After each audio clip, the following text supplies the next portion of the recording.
would be very helpful if somebody would locate that PowerPoint, please. You've got a... I have this, so if I click on... Thank you. Good evening. It wasn't hard that to start.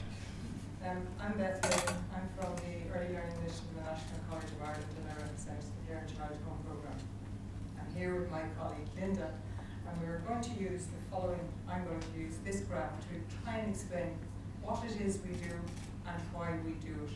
Now, this is a graph of words that children hear before the age of 3. Now, when a baby comes into the world, 25% of its brain is developed. And what we do in the first 3 years of life have an impact on what that child can do for the rest of his life, because they don't meet. After 3 years, they don't meet again. So the actual number of words, the difference between the top line, for those are families, professional families, and I'd say there might be a fair representation of those in here, and these are families that are on welfare. You can. It's 30 million words.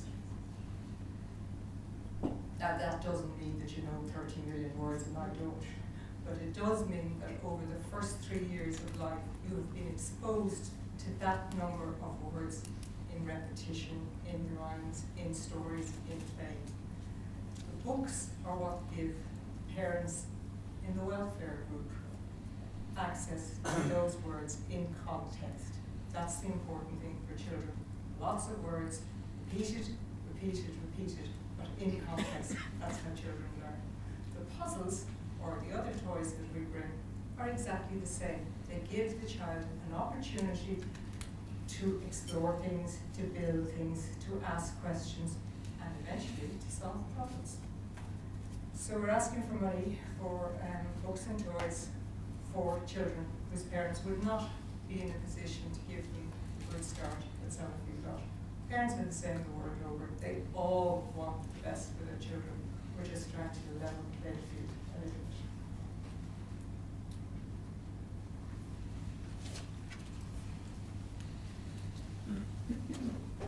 Hi, my name is Linda McGrath, and I'm working in the Earl Learning Initiative for the last 7 years. I'm a home visitor, and 3 years ago I became coordinator of the Parent Child Home Programme, and I'm very proud to be able to tell you here tonight that I'm the coordinator of the programme. I'm from the local area. I'm about 3 minutes walk up the road from Pearse Street, born and reared. I'm very proud of it. I was actually an early school leaver. I left school at 16 and went across the road to the IDA and got a job in one of the factories. And through the Early Learning Initiative, I got the opportunity to go back into education. I now have all my VTech level 5 in all childcare, and I am a role model, I would say, for my 2 children. I have an 11-year-old and I have a 17-year-old that I am very proud to tell us all he went into total level education in September of this year. So that's a very proud moment.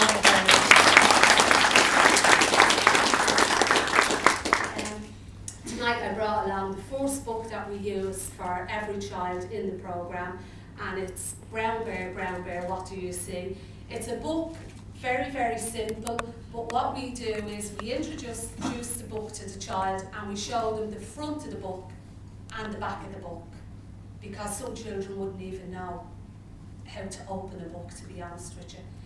It's a repetitive book, and I just go through one page. Yellow duck, what do you see? I see a blue horse looking at me, and then it's the blue horse, and all our kids have seen blue horses, to be honest with you. That's how the print goes from left to right. It's vital that the children know that for when they're starting school. And a toy that we use as well is stacking cups. And can I just ask anyone in the audience tonight, have you ever used or bought any of these for any of your children? Great, brilliant. A very simple toy. Some of the parents would say to us, why would you bring that? And I would say there is so much benefit from this simple toy. No batteries, no sounds, nothing, just simple stacking cups. But what the children learn from this is fantastic. There's early numeracy that they take from it. We always recommend that the parents use it in the sink or in the shower or in the bath if they have one. The children pour the water from the big cup into the small cup, and that's the volume and capacity and everything, so they're learning that. And the parents would say, I never thought of using the ties like that. I would just let them stack them up and kick them over. So we're teaching the parents the benefits of all the books and ties that we bring to them. I would just like to share a very, very quick story, which is about one of the families that I visited in Pearse Street for 2 years. It was a single parent with 3 children. She never read to the first 2 kids, and the youngest child I went to for 2 years. At the end of the 2 years, we have a little graduation ceremony in the college. The child came over with the mother. She had never been into a college in her life, extremely nervous. And after the graduation ceremony, I said, well, how did you get on? How did you enjoy it? She said, Linda, this was absolutely fantastic. And she said, I tell you one thing, this is not going to be the last time that I'm going to be out of college, because she's going to come back here and do a third level education. And I said, you just have to remember, it's not what I do only for to have 2 half hours a week with your child. I said, because you are the first and best teacher for your child. So thanks very much, and enjoy the rest of your evening.